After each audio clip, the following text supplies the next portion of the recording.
você é inspirada aqui no exercício que a gente fez anteriormente, né? Das perguntas que o Paulo soltou para o pessoal, mas eu vou fazer uma inversão aqui. Eu queria saber o que a Ariane, de 20 anos, que estava lá começando na carreira, diria para a Ariane de hoje. O que essa menina diria para a Ariane de hoje, hein? Fiquei curiosa. Eu não estou te ouvindo. Vocês estão ouvindo, gente? Eu tô te Não. ouvindo. Não. Não. Ela não, Não. você sim. Você sim. Ela não. Ainda não. Não. Também não, Ariane. Pode ser que o computador esteja com o Bluetooth do fone sem fio.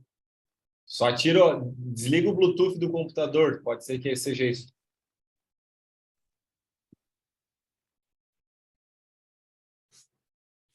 Entrada de áudio do microfone.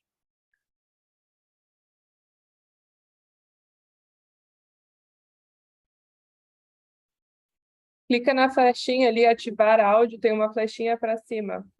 Aí seleciona ou o fone de ouvido, ou enfim, o que tiver disponível ali habilitado. Foi. Agora, ótimo. Aí. Maravilha. Ariane, de 20 anos, falaria: olha, liga o fone antes de falar. Não, Vai lá. vamos começar fazendo valer minha passagem pela área de tecnologia. Tem que conseguir fazer o microfone funcionar, né? Muito primeiro, bom.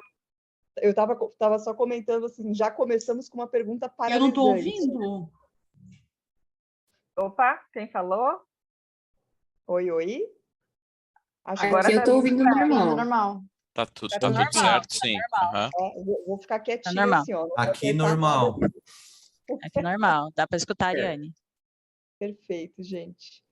Então, antes até de começar e responder a pergunta já paralisante, agradecer, eu acho que a entrada aí, a mensagem que o Cidral trouxe, só reforça realmente, acho que o poder da colaboração. Então, momentos como esse, onde a gente está aqui, numa sexta-feira à noite, quase 80 pessoas reunidas, né, mostra o quanto, apesar de tudo que a gente vem discutindo nos dias de ontem, hoje, toda a evolução de tecnologia e tudo isso que impacta as carreiras, a conexão humana é a potência mais forte aí para a gente continuar evoluindo. Então, para mim é sempre uma alegria, Cidral, e por isso que eu gosto tanto, né, de participar e estar sempre aí nesse momento de troca. Isso é uma coisa que me motiva, sempre me motivou e motiva sempre. O que a Ariane lá de trás diria para eu continuar, nunca perder de vista aquela chama que sempre guiou o meu sonho e que sempre vai haver um sonho à frente. Então, eu jamais desista de fazer a cada dia com muito amor aquilo que eu sempre fiz e que eu continue nesse caminho. Eu brinco bastante, assim, brinco não, porque é uma coisa séria. Numa das passagens, assim, de comprar bicicleta, enfim, escrever o livro já saiu, e o capítulo, né, que conta um pouquinho dessa minha trajetória, eu escolhi com muito amor esse título, que cultivar o amor é o caminho do bem. E fala muito sobre isso, né, que quando a gente trata a nós mesmos com amor e a gente faz o melhor por nós, a gente tem condição de oferecer o melhor para quem está do nosso lado. E isso é, de alguma maneira, cultivar o bem. Então, desde sempre, isso foi algo claro para mim. Então, essa menina falaria isso e eu sigo com esse mantra aí nos próximos 20, 40, 60 anos, enquanto Deus permitir estar aqui na Terra. Bom, já começou trazendo inspiração aqui para a gente. Você escreveu um livro, é isso? Enfim, eu sou coautora de um capítulo, várias mulheres escreveram, e naquela ocasião eu era uma das mais jovens, mas mulheres de diversas faixas etárias contaram a sua trajetória, seus aprendizados até o momento, e aí, acho que foi em 2018 o lançamento dele, então foi uma oportunidade de fazer uma primeira reflexão, assim, do que eu vivi até ali e do que segue me motivando para frente. Então, tem um primeiro desafio aí. Falta o filho, na verdade, a árvore, a bicicleta e o livro já está check, mas aí isso é coisa para outro assunto. Ariane, me conta o que tem sido a parte mais motivadora do teu trabalho atualmente e a que está gerando mais preocupação ou que tem sido um foco de atenção? Bom, acho que até conectando, né, a gente vai falar desse link com o exercício que a turma que está aqui fez anteriormente, mas as perguntas que as pessoas mais trouxeram ali foi com relação a como ter uma vida plena e feliz, e quais são as maiores lições, e os conselhos estavam muito relacionados ali ao se permitir experimentar, valorizar pequenas coisas, não se comparar. Então, acho que do ponto de vista de alguém que lidera uma área de pessoas na organização, o fator mais motivacional e que é, acho que o aspecto mais feliz, é poder gerar impacto positivo justamente para as pessoas e, de alguma maneira, contribuir com isso, que é uma grande...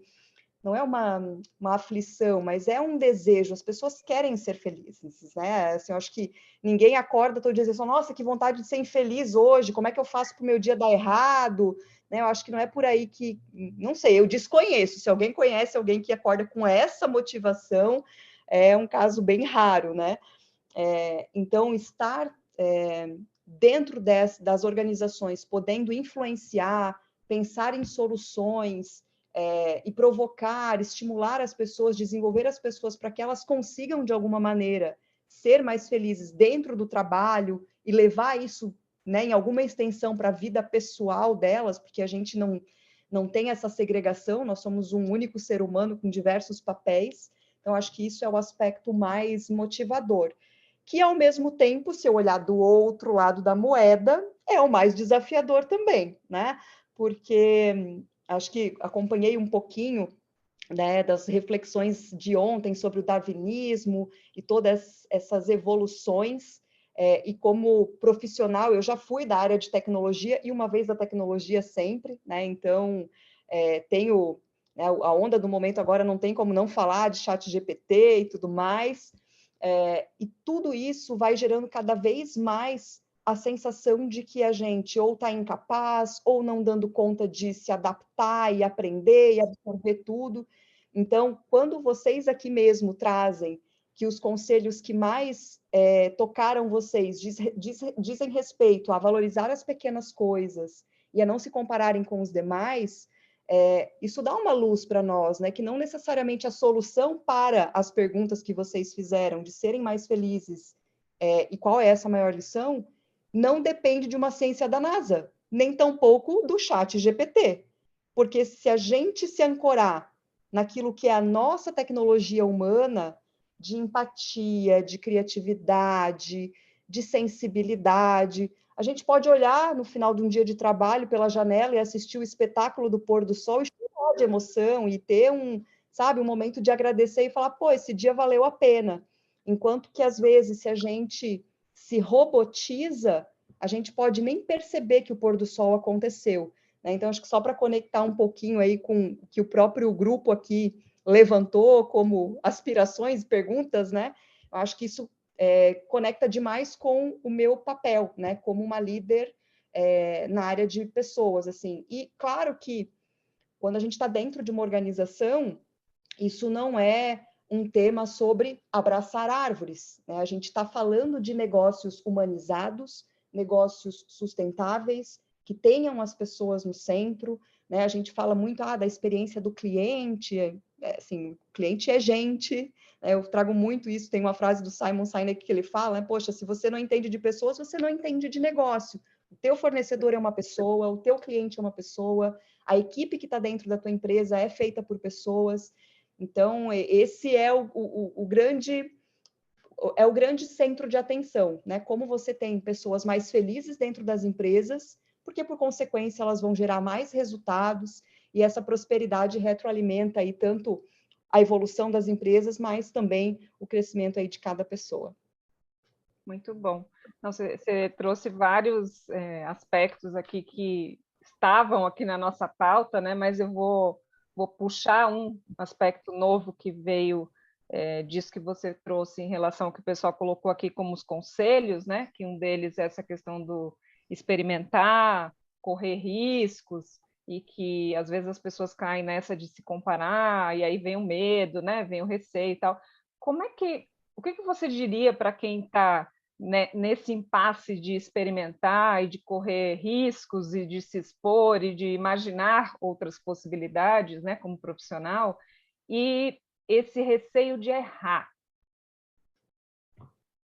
Bom, vou compor aí a resposta de várias formas, mas acho que primeiro trazendo a minha própria experiência, que, enfim, não é a experiência completa que um ser humano pode ter, mas que foi um ponto que eu refleti na minha trajetória. Acho que, não sei onde está a distribuição geográfica de todos os participantes aqui, mas para quem é de Joinville, sabe o quanto a região tem empresas que são muito emblemáticas e o quanto, desde o passado, a gente ouvia falar assim, nossa, é uma empresa que você vai construir carreira para sempre e vai ficar lá, né? Tinha lendas assim, poxa, se você trabalha nessa empresa, você apresenta o crachá, você está com o crediário aprovado automaticamente, é uma coisa assim, padrão. Então, num momento onde eu já tinha completado aí mais de uma década de atuação e surgiu uma oportunidade de ir para um outro setor, né? Eu estava na indústria, né? Dentro dessa empresa, passei por diversas áreas, então fui da área de projetos, fui da área de processos, de modelo de gestão, fui para a área de tecnologia, fui para a área de RH, e aí, de repente, surgiu essa oportunidade, um convite, né, externo, assim, poxa, vamos tocar o RH numa empresa de tecnologia? E aí, naquele primeiro momento, assim, cara, né, existe vida após esse trabalho que eu tenho aqui há 10 anos? O que é viver numa empresa de um segmento que eu não faço ideia? Ok, eu já fui da tecnologia aqui, mas eu não vivo isso no dia a dia. E aí, uma coisa que me deu muita tranquilidade, foi um estalo que veio na minha mente, eu pensei assim, bom, se eu viver 100 anos, eu acho que eu não vou ficar 100 anos fazendo a mesma coisa. Então, se eu mudar agora, ou mudar um pouquinho ali para frente, vou aproveitar essa oportunidade que apareceu agora, né? Acho que o universo está me trazendo isso, pode ser um bom gancho, um bom link para eu me experimentar. Então, além disso, eu acho que nessa transformação de toda, né, seja de digital, de tecnologia, o conceito de carreira e de sucesso no trabalho, ele também foi sendo transformado, né? Quantas vezes a gente ouviu, ai, nossa, essa pessoa fica pulando de galho em galho, ai, né, não fica em empresa nenhuma. Sucesso no trabalho eram as pessoas que tinham décadas em uma mesma organização. E a gente começa a ver que isso não é mais uma realidade, e não tem nada errado pessoas que têm carreiras longínquas e pretendem permanecer nas mesmas empresas. Mas é uma questão muito mais do interesse, da disponibilidade, do apetite ao novo que cada pessoa tem. Então, tanto para que ela promova esse movimento e busque mudanças, quanto para que ela também tope, né, se jogar no novo quando alguma oportunidade aparecer. E, além disso, aquela pressão, né, de que você tem que ter a tua vida resolvida aos 20 anos, você tem que ter acertado a graduação, escolhido o emprego certo, a carreira é aqui, e se você não acertou de primeira, você fracassou na vida. E também, não é por aí, né? Então, acho que a cada evolução tecnológica, a cada nova composição do mercado, muito pelo contrário, a gente vai ser exigido a ter novas atuações, né? Quantas profissões a gente não sabe nem dizer o nome, ou ainda existirão e a gente não faz nem ideia. Então, aqui eu acho que tem uma palavra de apego, né, que pode ser uma raiz importante. Então, a gente não se apegar, eu sou este cargo nesta empresa, com esta graduação e com esta posição. Acho que se a gente virar essa chavinha na nossa cabeça e pensar que, inclusive, a nossa vida e nós como pessoas, a gente, né, eu pelo menos me considero maior do que um cargo e maior do que uma empresa. Então, acho que o que mais importa na construção de carreira é você sentir que, tanto de você para a empresa, quanto da empresa para você, a troca está fazendo sentido. Eu consigo colocar o meu talento para jogo, eu consigo contribuir, oferecer soluções que fazem sentido, e naquela empresa eu encontro um ambiente onde eu me desenvolvo, eu me inspiro com as pessoas, eu posso colaborar, e se por alguma razão, em algum momento, a conta parar de fechar, tá tudo certo, repensar, redirecionar a rota, apertar o F5, né, e seguir em frente. Muito bom.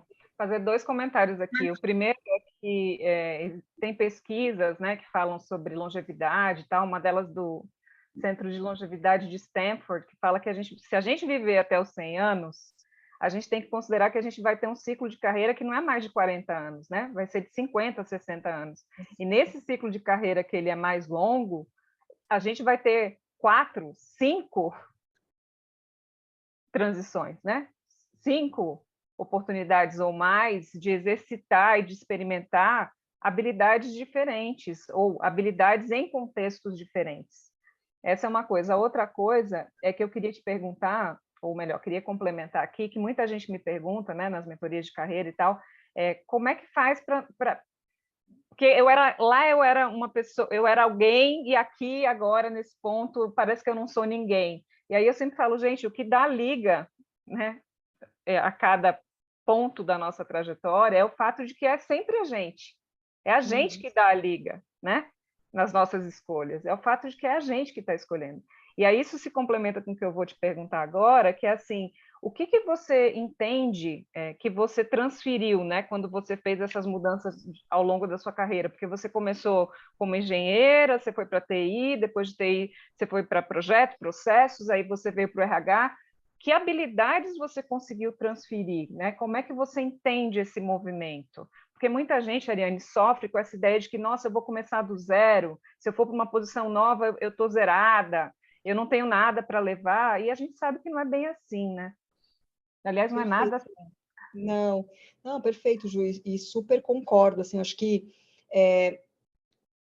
isso tudo está muito relacionado à nossa jornada de autoconhecimento, né? E aqui eu acho que precisa de uma dose de coragem para a gente comprar uma passagem só de ida, porque uma vez que você entra, né, nesse ponto de se conhecer, para você saber qual é esse teu ponto que vai dar a liga em cada momento, em cada papel que você desempenha na tua vida, porque mesmo na tua relação familiar, seja num papel de...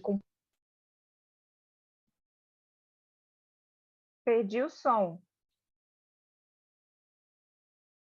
Aqui também. Não estou mais ouvindo. Não estamos ouvindo. Ela parou de falar mesmo, não está ouvindo, não está saindo não, Ariane. Paulo, até que horas a gente vai aqui? Só me dá uma orientação. Aí é 20h40, mais ou menos, 20h45. Tá ótimo. Ó, tem gente que está dizendo aqui que não sabia que estava precisando tanto dessa conversa, tem gente dizendo que a pergunta está incrível, tem alguém que falou aqui sobre ficar ansiosa com a mudança, acho que a Ariane já respondeu essa questão, né, Luana? Oi, vocês voltaram a me ouvir? Eba. Sim. Eu não sei o que eu perdi aí na minha fala.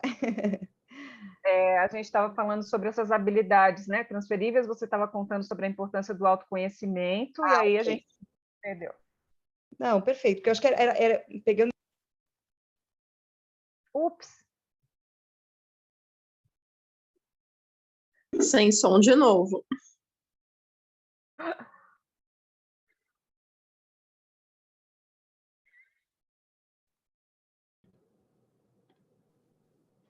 Oi? Eba, voltamos. Juro que eu não estou mexendo em nada, gente. A tecnologia está com vontade própria. Eu estou até com a mão aqui, ó, para vocês verem que eu não estou fazendo nada. Enfim, né? Então, falando dessa cola que o autoconhecimento vai nos proporcionar, porque a gente, às vezes, né, assim, eu faço essa comparação. Quando a gente compra um iPhone novo, por exemplo, eu nem tenho um iPhone novo, mas se você for lá comprar uma super geração, você vai fazer um esforço para ler, ou que seja um manual, ou ver um tutorial no TikTok, enfim, cada um com seu modelo de aprendizagem vai buscar saber como extrair o melhor do seu aparelho iPhone. Mas a gente não dedica, às vezes, o tempo suficiente para saber como é que a gente funciona melhor. Então, nessa jornada de autoconhecimento, a gente vai conseguindo reforçar a nossa identidade. E eu penso muito nisso, porque às vezes você está numa empresa, e acontece muito, né? Processos de avaliação, de repente você toma lá um feedback, que você foi excelente, ou que você foi muito mal. E no fim das contas, quando a gente se conhece, a gente não precisa de um 10 externo para validar a nossa essência e o nosso valor. Então, quando nós nos conhecemos, a gente consegue ter essa fortaleza para poder superar os desafios, para poder construir novas soluções, para ter a resiliência de se adaptar a novos momentos, seja na nossa família, na nossa carreira. Então, eu atrelo muito a essa decisão e essa coragem de a gente cada vez se conhecer mais para poder avançar com mais tranquilidade. E aí, eu não sei se você estava começando a responder a pergunta, acho que foi a Luana que escreveu alguma coisa no chat. A Luana perguntou como é que faz para não ficar ansiosa com a mudança. Ela falou que está migrando de área profissional e se sente... E eu entendo que naquela sua resposta lá da questão do medo, né, de errar e tal, você já passou um pouco sobre isso, mas eu diria para a Luana que assim, não tem como não ter, né, ansiedade. A gente vai ter ansiedade, a gente vai ter medo. O que a gente faz com isso, né? O que a gente pode fazer? Vocês seguem me ouvindo? Sim, você está ouvindo. Gente, eu peço desculpa, eu não sei. A Judimari estava pipocando sua voz, hein? Opa, então tá. Desculpa, eu estava comentando aqui que a ansiedade e o medo fazem parte da mudança, né? Mas como é que a gente pode usar essa energia, usar esse recurso de energia que vem com essa emoção, com esse sentimento, para se preparar? E a Ariane deu uma baita dica aqui, que é investe em autoconhecimento. Entende o seu melhor como. Qual é o seu melhor como? A gente, às vezes, fica tão preocupado na carreira com o que a gente vai fazer ou o que a gente está fazendo, que a gente não se liga nesse como. E esse como é muito importante. Adorei isso que você falou, Ariane. E acho que é um ponto legal, assim, que de também a ansiedade, geralmente, ela está associada quando a gente não está vivendo o momento presente. Então, é claro que quando a gente está diante de um novo desafio, a gente não sabe como ele vai ser, como ele vai se apresentar, mas acho que um aspecto importante volta, inclusive, para as perguntas que a gente já fez ali no exercício anterior. Quando a gente tem uma intencionalidade, poxa, eu estou indo para uma nova... Eu já tomei a decisão de mudar de carreira. Então, se eu trabalho a intencionalidade de, poxa, eu vou fazer o meu melhor, eu vou ser bem recebido, eu vou construir boas relações, eu vou me desenvolver para poder desempenhar bem. Quando a gente intenciona algo que é positivo e a gente age de acordo com isso, porque se eu quero dar o meu melhor, e eu sei na prática, eu posso mentir para qualquer um, mas para mim mesmo não dá, né? Então, se eu digo e intenciono que eu vou dar o meu melhor, e nas ações do dia a dia eu sei que eu estou fazendo meia boca, provavelmente aquilo vai me gerar mais ansiedade, mais insegurança.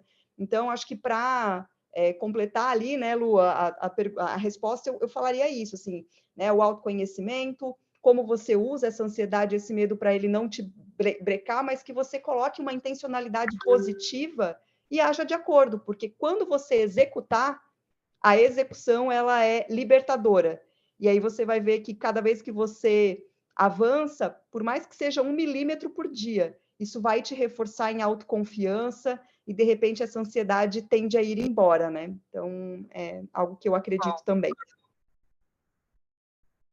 Muito bom. Gente, aqui no chat tem um link para um curso de autoconhecimento online gratuito com o Super Paulo Campos. É muito legal. Recomendamos, tá? Está aqui o link no chat. Falando em autoconhecimento, Ariane, quando a gente pensa em protagonismo, né, de carreira, quando eu penso, né, em protagonismo de carreira, eu sempre penso em autoconhecimento, em autogestão, né, e em autorresponsabilidade.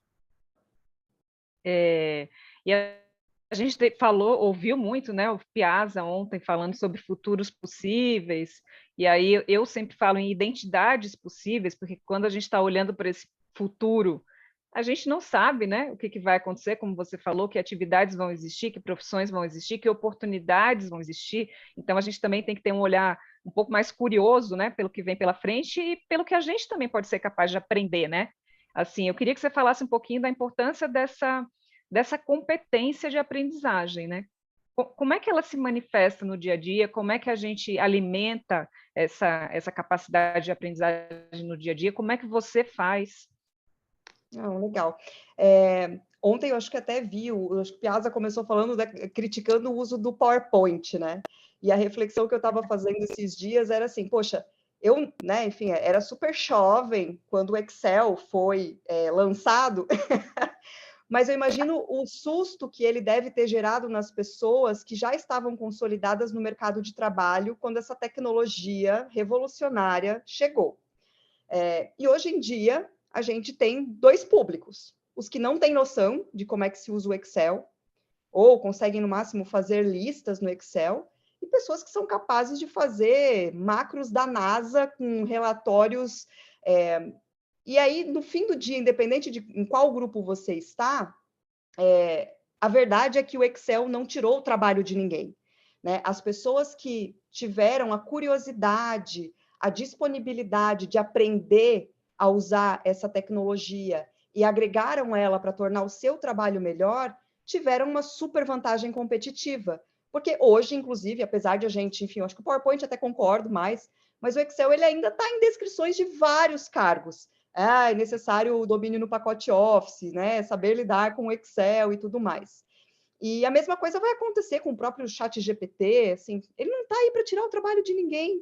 Agora, se eu já encaro qualquer coisa nova que aparece no contexto, dizendo, isso aí vai dar errado, isso aí vai tirar meu emprego, ai, que coisa horrível, vamos criticar. Alguém vai aprender a usar e vai sair na sua frente.